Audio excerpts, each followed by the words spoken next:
on going on any kind of long drive. Just the idea of trying to plot out where you're going to stop to plug in and wait 20 minutes, 30 minutes for that battery to not even get to the top is just ludicrous. Yeah. Then you realize, of course, when you're looking at a map, they don't have many places to plug in. Yeah, not a lot of stations, charging stations. You know, we have 16 Republican governors. They're sending a letter to the White House. You got to stop it with the electric car push.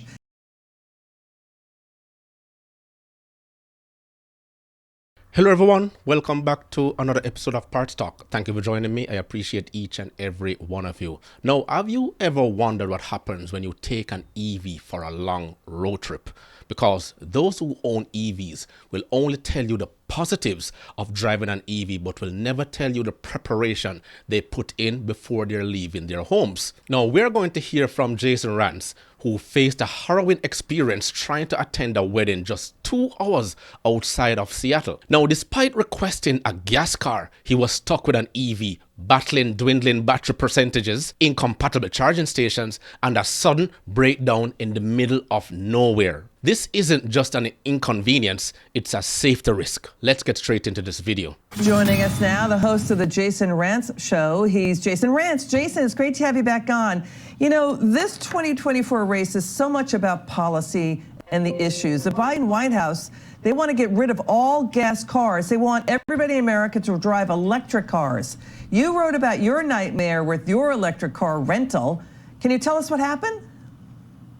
Yeah, so I was driving to a wedding. It happened to be in the middle of nowhere, about 90 minutes from Seattle, and I rented a car because I don't actually own one. And they gave me an EV.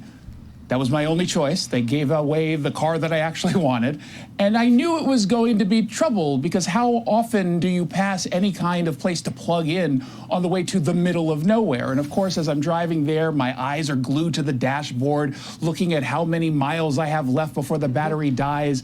And by the time I got to the wedding, it told me I needed about double the amount of mileage in order to get home. So throughout this entire wedding, I am trying to find a place to plug in. And the only place to plug in is a Tesla location, which I wasn't driving. So I was out of luck. I finally found one, a station like 30 miles away. And I'm driving down. It's very cold out. Apparently the batteries don't like the cold. Lots of hills. EVs definitely don't like hills. And of course, it happened. The car dies on the side of the road. I was there for hours trying to get a tow truck to pick it up. No one wanted it. What time? It was a little bit before midnight. It was around 9 o'clock. 7 to 9 o'clock was when this all started. But about 9 p.m. is where I'm just hanging out there. I think at that point I was there for an hour waiting. No tow truck would come. And this is one of the reasons why Hertz actually dumped over 20,000 of their electric vehicle fleet, because they consider them unreliable. And not only that, they depreciate more than 50% of its original value just about after 2 to 3 years. And if you're in business, you're in business to actually make money. Hertz see this as not compatible in the way how they operate their fleet, because when they purchase vehicles, they rent them, and after a while, they will actually offload these vehicles in and hope to recoup some of the cost of maintenance that they have over the years. Hertz said no more. Dumped all these vehicles. Now unsuspected buyers are going to have these vehicles running around. By all means, a lot of people still want to get in on the EV craze, but at the end of the day, it's just not feasible, at least not right now. Let's continue.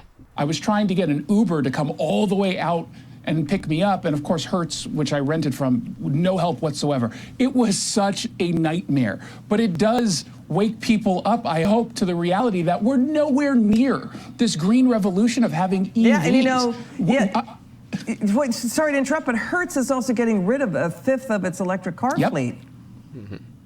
Absolutely, and they're making the right decision. They should unload all of them. The only way an EV could work is if you have this set up at your home and you're really only talking about commuting to work, and maybe this is a second car if you can afford one.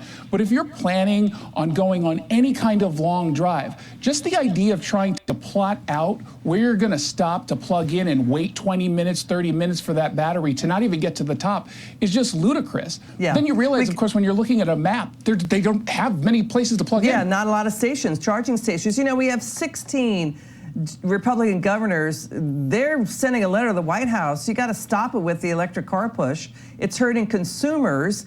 Governors Doug Burgum, Sarah Huckabee Sanders, Glenn Youngkin, they're saying working class voters are getting hit by higher energy costs, up nearly 33% under Biden, a rise of more than 20% in electricity costs as he pushes for green energy. Yeah, that's all politics right there. We're not getting into that part of it. But as he concludes this article, we'll leave the link in the description box below. Rants highlights a critical point. Embracing EV means embracing and facing serious limitations. And forget about spontaneous road trips or long drives for essential appointments.